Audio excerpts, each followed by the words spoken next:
has looked to for strength during the most difficult time in our lives. Joining me right now to talk about this, CNN political commentator and GOP consultant John Thomas, and CNN political commentator and Democratic strategist Dave Jacobson. All right, good to see you both. Good to be here. And finally in the house. Yes. Love it. Appreciate it. Okay, so John, you first. What are your thoughts about Giuliani's comments? Why do this? Well, first of all, I would love Joe Biden to run for many of the points that Giuliani made. Primarily, Joe Biden can't take the moral high ground in a Trump versus Biden argument. He has trouble with the truth. He got caught for plagiarism, but he got caught for plagiarism both in law school, not plagiarizing a sentence, but 5 pages of plagiarism, forgetting to cite. But trouble with the truth doesn't seem to be standing in the way. But the point is, he can't lob the standard attacks from the left at Donald Trump. He's having some questions about his own Me Too issues. He's a gaffe machine. I think Donald Trump's going to nickname him Sloppy Joe.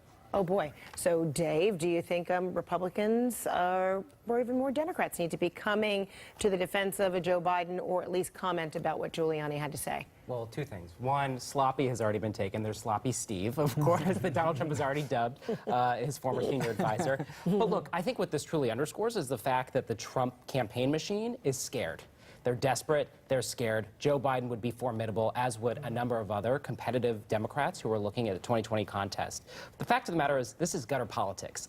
The Trump folks are not talking about jobs, they're not talking about health care, they're not talking about how they're going to fix our broken immigration system. What they're talking about is ripping apart children and families, and that's not a winning message for 2020. So what is going to be the winning message, John?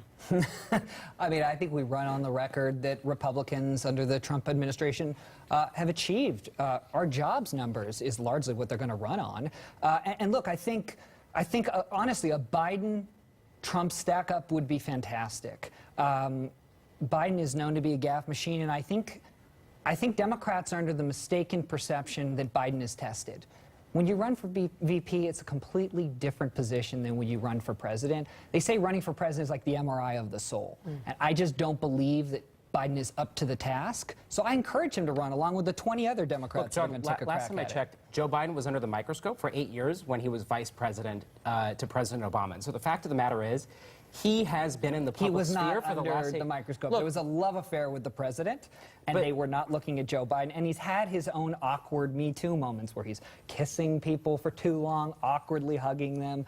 I haven't seen a Me Too moment. I think it's going to be very difficult for Biden. He's not going to have an easy path here. Look, he screams authenticity, right? But the fact of the matter is that when you bring up the issue of lies or perhaps having difficulty with the truth, it was Donald Trump that was reported on by the Washington Post who has lied over 3,000 times. So both parties do seem to have a problem, or there are problem areas as it pertains to the Republicans. You've got, Senator Corker, who just recently said, there is like a cult-like following within the Republican Party of Donald Trump. Take a listen.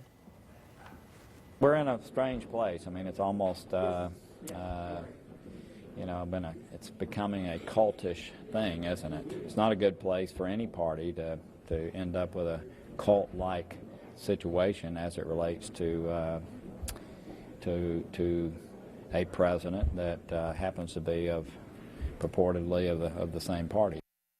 So Johnny is largely talking about the silence, among the party, among party members, and even as it pertains to not completely telling the truth. Not correcting the president. Yeah, Senator Corker can call it cult-like. It's called great approval ratings. That's what it is. It's called better approval ratings for a Republican president than almost any of his predecessors. And that Senator Corker can't understand why many of the GOP base are not in line with him on issues like immigration and putting America first. And they like Trump's style. They like that he picks fights. Senator Corker doesn't understand that. And then as it pertains to Democrats, the problem sometimes is not being focused, on what the message is, looking less of just opposite anti-Trump.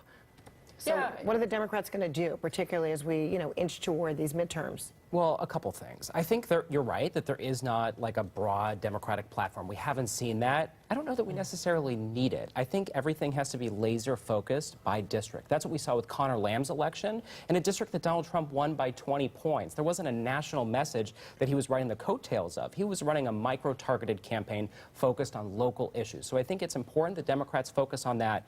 That being said, John, I think the American people are looking for a check on Donald Trump. That's why the generic ballot is starting to tick back up. Real Clear Politics has us at a 7.3% advantage. And Fox News just a couple weeks ago put out a poll having Democrats with a 9-point advantage for the generic ballot. So it looks increasingly like the wind is at the back of Democrats. And when we come to the November elections, we have a good shot at taking back the House. And as part of that silence, I mean, you know, seeing what happened to a Mark Sanford, some are saying because he was outspoken against the president, Jeff that Flake. cost him. Yes, certainly. But Jeff Flake isn't, you know, trying to run. Well, he largely because he knows what would have happened to him. He would have lost. That's right. A lot of these members are, look, every politician, Democrat or Republican, is really concerned about one thing at the end of the day, and that's their reelection. And these members understand if they buck the president and buck the president's agenda, voters are going to hold them accountable, and they will get primaried.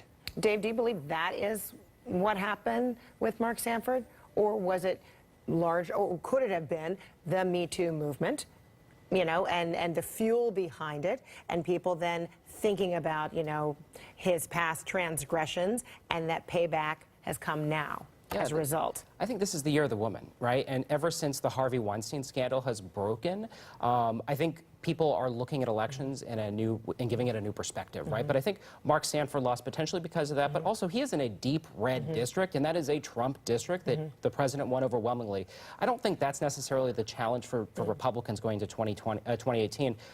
I think the challenge is if you look at the California seven House districts where Hillary Clinton won, but a Republican currently has the district, right? Those are the swing districts that are going to determine whether or not Democrats take back the House, right? And that's why you're seeing a lot of those House members trying to negotiate with Democrats on issues like immigration. Right. And in the case of Mark Sanford, he wasn't necessarily accused of anything that is in the category of Me Too, but I really speak of the empowerment of women at this time of Me Too, And Sanford, and I his think, transgressions of, you know, Yeah, and cheating on his wife. Sanford, in fairness to his opponent, Sanford ran a terrible campaign. Yeah. So it was a combination of things. All right, we'll leave it right there. John, Dave, good to see you. Good We'll to see see you you. again tomorrow and later on this afternoon right here Great. in the House. Yeah. Good to see you. All right, coming